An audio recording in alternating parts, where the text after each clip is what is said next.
రాజధాని అమరావతిలో అధికారులకు కాంట్రాక్టర్లకు ఇచ్చిన టైం బాండింగ్ ప్రకారం పనులు వేగవంతంగా జరగాల్సిందేనని కేంద్ర మంత్రి పెమ్మసాని చంద్రశేఖర్ స్పష్టం చేశారు. అమరావతి రైతుల సమస్యలకు పరిష్కారం దిశగా త్రిసభ్య కమిటీ మరోసారి సమావేశమైంది. కేంద్ర మంత్రి పెమ్మసాని చంద్రశేఖర్ క్యాంపు కార్యాలయంలో జరిగిన ఈ భేటీలో మంత్రి నారాయణ, ఎమ్మెల్యే తెనాలి శ్రావణ్ కుమార్, పురపాలక శాఖ ముఖ్య కార్యదర్శి సురేష్ కుమార్, సిఆర్డీఏ కమిషనర్ కన్నబాబు పాల్గొన్నారు.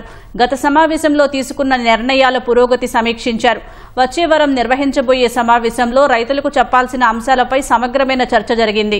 రైతుల సమస్యలైన అసైన్డ్ ల్యాండ్స్, లంక భూములు, జరీబు, మెట్ట భూములు, రైతుల ప్లాట్ల విభజన, గ్రామకంఠం, రాజధానికి సంబంధించిన R&B రోడ్లు ఏర్పాటు, టీడీఆర్ బాండ్లు, వీధిపోటు తదితర అంశాలపై చేపట్టాల్సిన కార్యాచరణపై నిర్ణయాలు తీసుకున్నారు.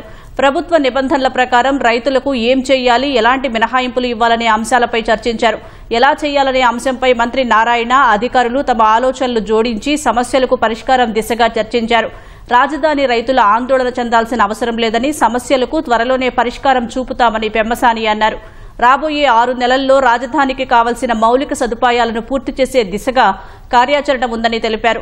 4 రోజుల్లో జరగబోయే 2వ దశ సమావేశంలో రైతులకు మరిన్ని వివరాలు అందజేస్తామని తెలిపారు.